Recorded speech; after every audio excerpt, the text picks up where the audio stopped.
Bonjour, bienvenue dans ce nouveau numéro de Semence Mag. Alors nous allons aborder un sujet à la fois sensible pour les agriculteurs et méconnu pour le grand public, celui des semences fermières, en clair des semences produites par l'agriculteur lui-même qui stocke une partie de sa récolte pour la ressemer. Il faut savoir qu'en France, un champ de blé sur deux est semé avec des semences issues de la récolte précédente. Alors dans un univers européen toujours plus normé, toujours plus encadré, toujours plus surveillé, quelle est la place de ces semences fermières? Quel intérêt il y a pour les agriculteurs à semer leurs propres graines? Quelles garanties sanitaires en matière de production? C'est ce que nous allons voir avec nos invités qui sont tous en extérieur. Tout d'abord, Sylvain Ducroquet, qui est président du syndicat des trieurs à façon de France. Sylvain, vous nous expliquerez tout à l'heure ce que sont les trieurs à façon de France. François Jacques, qui est cultivateur dans le nord de la Lorraine. Frédéric Dufossé, qui est multiplicateur. Et Brice Volin, qui est agriculteur également et qui fait partie de France Agri-Twittos. Alors, vous regroupez les agriculteurs qui utilisent les réseaux sociaux pour parler de leur métier. Alors, aux uns et aux autres, je voudrais d'abord vous poser cette question. Quelle est l'idée d'utiliser ses propres semences plutôt que d'acheter des semences traditionnelles? François Jacques. Oui, bonjour à tous. L'utilisation de semences de ferme est un droit dans la mesure où on paye les royalties, c'est-à-dire les droits à faire la semence que j'appelle la SACEM du blé. C'est-à-dire que chaque variété a nécessité une recherche. Et après, l'agriculteur ou achète des semences certifiées en payant ses royalties et en ayant le travail tout fait, ou il produit ses semences lui-même sur son exploitation. Il n'y a aucun problème dans la mesure où, pour nous, il s'est acquitté du droit à la SACEM, du droit à la SICASO. Attendez, parce que François Jacques, là vous me parlez déjà business, argent et tout ça. Moi, je voudrais d'abord qu'on parle agriculture. Du point de vue agronomique, c'est quoi l'idée? L'idée c'est l'économie. C'est une économie parce que des semences certifiées ou des semences de ferme ont la même utilité. C'est vraiment un problème financier parce que comme on fait le travail soi-même pour préparer la semence, ça coûte moins cher. Et est-ce que, Brice Volin, est-ce que vous pouvez nous parler un peu des performances? Est-ce que ces semences fermières, elles ont les mêmes caractéristiques, les mêmes propriétés, le même rendement que ce qu'on pourrait acheter à droite ou à gauche? Oui, totalement. Alors, moi, dans mon contexte, j'utilise des semences fermières parce que je suis dans des potentiels limités, en zone intermédiaire, et ça me permet, sur l'exploitation, de maintenir mon coût de production. Comme il l'a dit tout à l'heure, mon confrère, le fait de renouveler mes semences me permet de maintenir un moyen de marge sur mon exploitation. Mais est-ce que et ça maintient aussi les productions. Et est-ce qu'il n'y a pas un problème aussi, parce qu'on voit que les semences évoluent dans le temps, les semenciers font évoluer techniquement, génétiquement ces semences, c'est en ressemant uniquement ce que vous avez récolté l'année précédente, c'est j'allais dire d'avoir 3 métros de retard sur les futures productions? Alors non, je renouvelle régulièrement mes lots de semences. Par rapport à ma sol, j'ai à peu près 50% de semences certifiées et 50% de semences fermières en céréales. Ce qui fait que je suis toujours à l'écoute des nouvelles variétés et de la recherche et du développement des nouvelles génétiques. François Jacques, vous parliez d'économies tout à l'heure. C'est des économies de l'ordre de combien pour un producteur de blé, par exemple, pour un cultivateur? Alors ça dépend des variétés, mais en gros, quelqu'un qui achète de la semence certifiée paie un droit autour on estime d'une douzaine d'euros, entre 10 et 15 euros de royalty. Et un agriculteur qui fait sa semence de ferme aujourd'hui, puisqu'on a une cotisation d'environ 90 centimes à la tonne collectée, sur un rendement moyen de 7 tonnes et demie, paye à peu près 7 euros, quoi. Alors, Frédéric Dufossé, je rappelle que vous êtes multiplicateur. Est-ce que quelque part, vous, ces semences fermières, c'est pas un peu de travail en moins pour vous?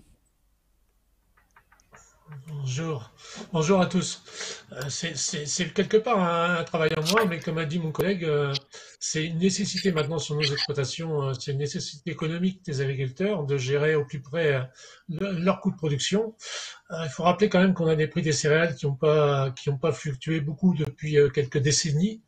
et où le coût de production n'a cessé d'augmenter. Donc c'est un moyen effectivement de baisser ce coût de production. Pour nous, au niveau multiplication, au sein de notre coopérative, on est associé à plusieurs coopératives pour avoir des usines de traitement de semences. Le financement est assuré par la vente de ces semences et par la perception de cette CVO au moment de la livraison dans les silos.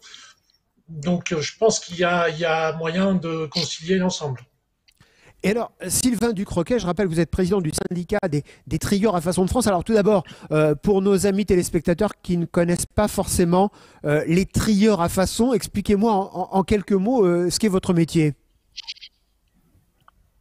Alors bonjour à tous. Donc nous, notre métier, c'est de nous déplacer chez les agriculteurs pour les aider à autoproduire leurs propres semences avec des stations de semences mobiles où on effectue le travail de nettoyage, triage, calibrage et également le travail de traitement. Et on rend donc à l'agriculteur une semence autonome, sa propre semence. Donc je voulais aussi dire que il faut pas opposer les systèmes. Les agriculteurs l'ont dit. Un agriculteur ne fait pas une semence certifiée et un autre une semence de ferme. Tous utilisent de la semence certifiée ou de la semence de ferme selon leurs besoins sur leur exploitation. L'intérêt, il est économique, hein, on l'a dit aussi, c'est le principal intérêt de l'agriculteur, c'est d'économiser entre 30 et 50% sur son exploitation selon les cultures. On estime une semence certifiée en céréales, puisqu'on intervient principalement en céréales, à 50 € le quintal, quand une semence de ferme va coûter 30 € le quintal. Donc cet intérêt, il est principalement économique. Et alors, les semences sur lesquelles vous intervenez directement, donc j'ai bien compris, chez les producteurs, il y a une phase de tri, mais aussi une phase de transformation. Elle ressemble, à s'y méprendre, à une semence qu'on aurait achetée chez un semencier classique. En fait, on a les mêmes outils. Alors, on n'est pas multiplicateur, hein, on l'a dit, il y a différents métiers. Il y a des agriculteurs qui multiplient leurs semences pour la station de semences, et il y en a d'autres qui multiplient leurs semences pour eux-mêmes. Nous, on intervient sur le travail de travail du grain et d'application de produits phytopharmaceutiques sur les semences. La semence, au final, est la même. On n'a pas la qualité, on n'a pas le label semence certifiée, mais c'est une semence différenciée au sens où, selon le type d'exploitation, les agriculteurs utilisent plus ou moins de chimie. Et l'intérêt, le second intérêt, outre le coût de la semence de ferme, c'est de pouvoir faire une semence qui soit à la carte. C'est-à-dire que dans chaque exploitation, on fait un petit diagnostic du besoin de l'agriculteur dans une zone herbagère ou dans une zone de grande culture avec des cultures légumières. On va pas faire le même traitement. Donc, on a vraiment cette semence à la carte qui est individualisée et qui permet de diviser en gros par deux la part des semences traitées avec un insecticide par rapport à une semence du commerce. Donc, c'est vraiment cette notion de semence locale, semence personnalisée, semence à la carte, semence sur mesure, qui fait que la semence de ferme est plébiscitée de plus en plus d'année en année. Et est-ce que ça marche dans les deux sens, avec les deux, semences, on va dire, conventionnelles et semences bio? Alors, on a effectivement une grande capacité d'adaptation, puisque on n'est pas sur un outil industriel fixe qui fait du travail standard. On a des petites unités mobiles sur l'ensemble du territoire. Moi, je suis proche de la frontière belge. On était la semaine dernière chez un trieur qui était proche de la frontière espagnole. Donc tout ça, si vous voulez, ça contribue à avoir une simplicité, une souplesse.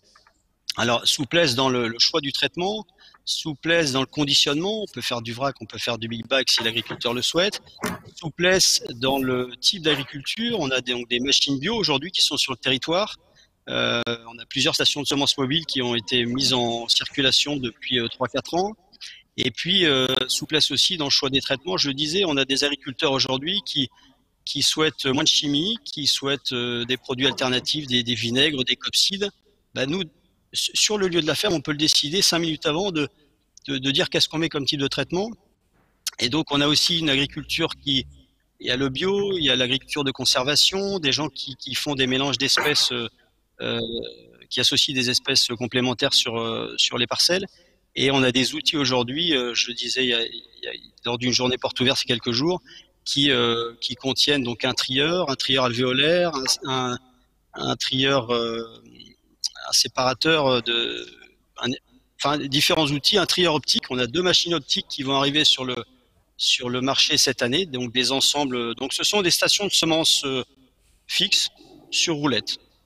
Alors, François Jacques, on en parlait au début de ce rendez-vous. Il y a un problème qui se pose malgré tout, c'est celui du financement de la recherche et de l'innovation. Alors, on comprend bien qu'en utilisant vos propres semences, vous faites des économies, mais comment après on finance l'évolution, l'innovation, la recherche? Alors, voilà, tout à fait. Le financement, c'est pas un but en soi. Le but, c'est que pour nous, les agriculteurs, on ait des semences qui soient adaptées à nos besoins sur nos exploitations. Bon, on voit bien avec la réduction des produits phytosanitaires, tout ça, on a besoin de variétés qui sont de plus en plus résilientes, de plus en plus efficientes vis-à-vis des apports azotés, vis-à-vis de la réaction pour créer des protéines, ainsi de suite. Donc, et pour ça, il nous faut de la recherche. Alors, les obtenteurs font de la recherche et mettent des nouvelles variétés. Mais plus on met de budget à la recherche, on pense que plus on aura rapidement des solutions qui répondent à nos problèmes.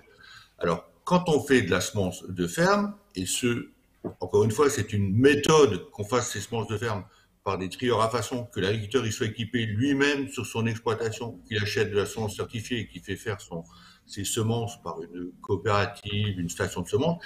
Le problème, il n'est pas là. Le problème, il est qu'on doit contribuer tous, quel que soit le mode de semence qu'on utilise, à ce financement de la recherche pour faire évoluer la recherche. Donc, il y a ce prélèvement de 90 cents à la tonne qui va dans un fonds, la SICASOV, et qui va rémunérer les obtenteurs pour le travail qu'ils ont fait de recherche de cette nouvelle semence. Alors, peut-être vous dire qu'il y a à peu près 15% de ce prélèvement qui va dans un fonds, c'est ce qu'ont décidé les agriculteurs, bien sûr, avant moi, dans un fonds qui s'appelle le FSOV, un fonds qui tient à l'obtention végétale, dont le but est de à peu près 15%, ce qui fait un budget aujourd'hui de 3 millions d'euros tous les 2 ans, et dont le but est de dynamiser la recherche et d'aider les obtenteurs à avoir des moyens d'innover plus vite. Hein, en matière d'innovation, justement, vous pouvez me donner des exemples? J'ai peut-être quelques exemples justement on voit bien avec le changement climatique, donc il y a beaucoup d'axes de travaux sur comment amener des éléments supplémentaires aux obtenteurs pour aller plus vite dans la recherche sur l'évolution climatique, sur ce que je vous disais tout à l'heure, sur l'efficience de l'azote. On sait bien qu'on est de plus en plus limité sur l'azote qu'on apporte sur nos cultures, donc il faut qu'on arrive avec une unité d'azote à avoir une meilleure efficacité du rendement et aussi de la manière de trouver des variétés de blé qui absorbent mieux l'azote en fin de cycle pour fixer le taux de protéines. Encore une fois, et avoir le taux de gluten. On le sent bien d'avoir des gluten beaucoup plus digestibles pour l'homme. Brice Volin, je disais tout à l'heure, vous faites partie de ces agriculteurs qui utilisent les réseaux sociaux pour mieux faire connaître leur métier. Ça, vous en parlez comment de ces semences fermières quand vous postez des commentaires, des vidéos, que sais-je encore? Eh bien, on parle quand on fait notre triage à façon. Quand je fais venir mon professionnel du triage, on fait un post, on fait une petite photo, on explique pourquoi on le fait. Donc de la récolte, du stockage, le triage, le produit pharmaceutique qu'on va utiliser suivant la variété, suivant la culture, jusqu'au semis, on peut expliquer. Après, moi je fais des mélanges sur l'exploitation pour justement essayer, comme tout à l'heure, il expliquait par rapport aux maladies et l'efficience de l'azote, pour pouvoir essayer de pouvoir avoir une variété qui s'en sorte le mieux dans mon mélange et chercher à avoir le plus petit écart type entre la meilleure variété et la plus mauvaise sur mon type de sol. Et ça, on peut le faire avec un dernier mot, Sylvain Ducroquet. Vous diriez que les semences fermières, je disais tout à l'heure, pour les champs de blé, c'est 1 sur 2 à peu près avec des semences fermières. Ça va évoluer? On va vers peut-être plus de semences fermières ou moins? Statistiquement, on a gagné 10 points en 10 ans. C'est-à-dire qu'on était… alors, les chiffres aujourd'hui sont ceux de l'Axognis, de SEMAE. On a aussi des chiffres qui sont ceux des firmes phytosanitaires qui parlent de 60% de semences de ferme et 50% de semences de ferme il y a 10 ans. Mais moi, je pense que on va garder un équilibre, même s'il y a des années où il y aura plus de semences de ferme, d'autres plus de semences certifiées. Sur des pois févroles, par exemple, on est plutôt à 60, 70, 80% selon les années. En fait, le fait que ce soit une semence locale, moins chère, moins traitée, une semence pratique à utiliser, fait que l'agriculteur aujourd'hui se tourne vers ce type de semence. Je rebondis un peu sur ce que disait Rapidement, parce qu'on tout doit à l'heure conclure. sur les mélanges de variétés. Hein. On a aussi là une évolution. Il y avait 50 000 hectares de mélanges de variétés en 2010. Il y en a 6 à 700 000 aujourd'hui. En semences de ferme, 25% des semences qui sont faites à la ferme, ce sont des mélanges de variétés, c'est-à-dire que la génétique, c'est une chose, mais des gens aujourd'hui mélangent des variétés, ressèment des variétés d'année en année, et en fait, on recrée un équilibre dans les parcelles qui fait que, enfin voilà, globalement, c'est une semence à la carte, donc facile d'utilisation pour l'agriculteur. Eh bien, merci beaucoup, messieurs, de nous avoir éclairés sur ce que sont ces semences fermières. Vous pouvez retrouver cette vidéo, bien évidemment, sur le site villagesemence.fr. Quant à moi, je vous donne rendez-vous très bientôt ici pour un nouveau numéro de Semence Mag. Et n'oubliez pas que la terre n'est jamais aussi belle que quand on la cultive. À bientôt.